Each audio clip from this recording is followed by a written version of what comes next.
used an interesting phrase when you were answering questions to Chris Philp. You said that a Brexit, the UK leaving the European Union, would add to, be part of, would reinforce, use your phrase, national renewal. Is that your personal view, or is that something that infuses the whole campaign officially? I think almost everybody involved with our campaign thinks that if we vote to leave, it will be an important part of national renewal, but also, as I said before, also very good for Europe too. So, this is a political project, not a free trade project that you're proposing. Sorry, the EU is a free trade project, or no, the Leave campaign is proposing a political project in a grander scale, rather than simply a vision of free trade. Yeah, I suppose that's roughly speaking a reasonable summary. Yes. Right. So, criticism of the EU as a political project rather than as a free trade zone is rather misplaced then, because you're doing the same thing but with a different ideological model. I don't think so. I think we're making an overall argument that the EEC was set up in a certain way by Jean Monnet and his friends. It's developed and evolved in a certain way. We think it's been very damaging economically and democratically. And after we vote leave, it will be good both for our economy and for our democracy, but also it will be a beneficial step for our friends in Europe at the same time. I think it's a reasonable, you might not agree with it, but it's a reasonable... So you have a broader philosophical model, which seems to me, and again, given that yourself, Mr. Gove, the Mayor... Geezer Stewart. That seems...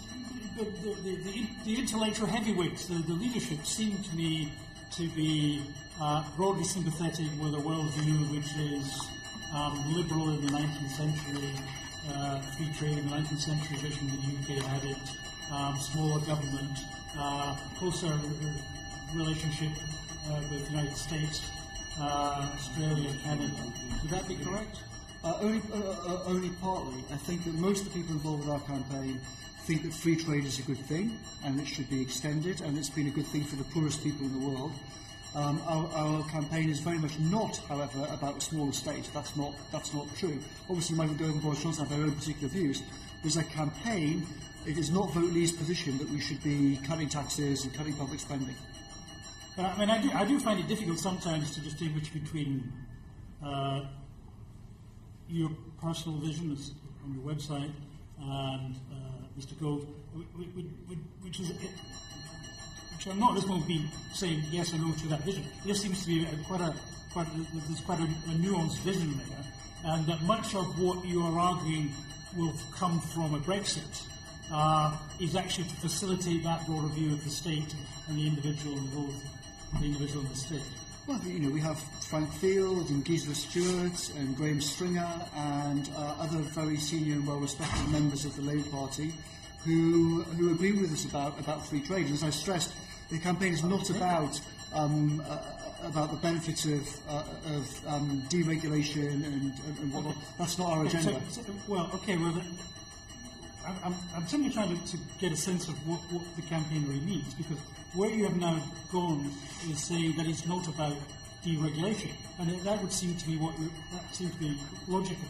That from what you just said, that voting to leave the EU would simply, therefore, in some sense, leave the UK free to decide its own regulatory regime, but by definition, therefore, it could choose to keep the same regulatory regime as we have at the moment, or to toughen it. Yes?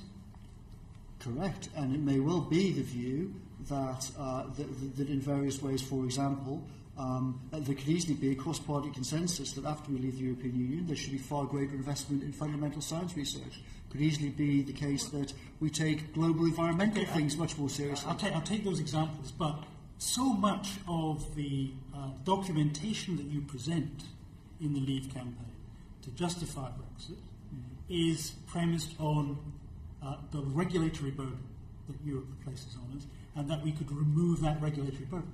It seems to me, is there not a contradiction between what you have, the evidence you have just given, which is the fundamental thrust of the campaign is not about regulation or deregulation, it's about the freedom to decide, but we have the freedom to decide to keep the burden of regulation, or change it or modify it. And if that is so, then presenting the evidence which you do in terms of reducing financially or reducing for companies the regulatory burden, there's a contradiction there.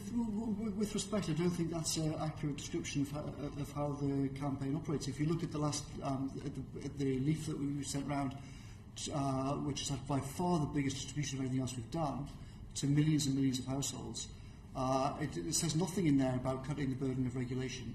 Our point is we bring back control of regulation and we have greater influence at the global level over regulation, but it's not about cutting specific regulations. Okay. Right. So any numbers, any financial numbers given in any of your literature that suggest that there would be financial savings from reducing the regulation, but we should discount those because they're not germane to the central argument we're putting forward. Could I just clarify also? I'm sorry to interrupt.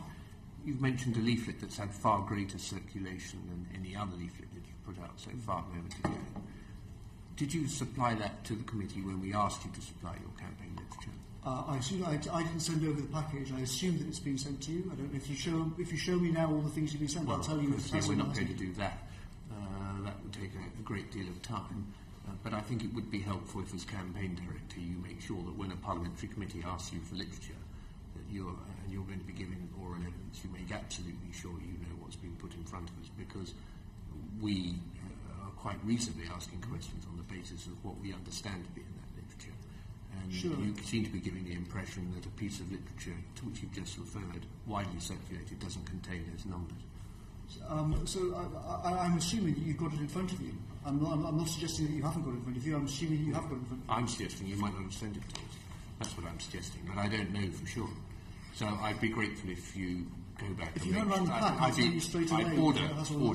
I'd be grateful if you'd go back after this hearing, make sure that everything that should be sent to us under the terms of our request be passed to us immediately, so that we have it by first thing tomorrow.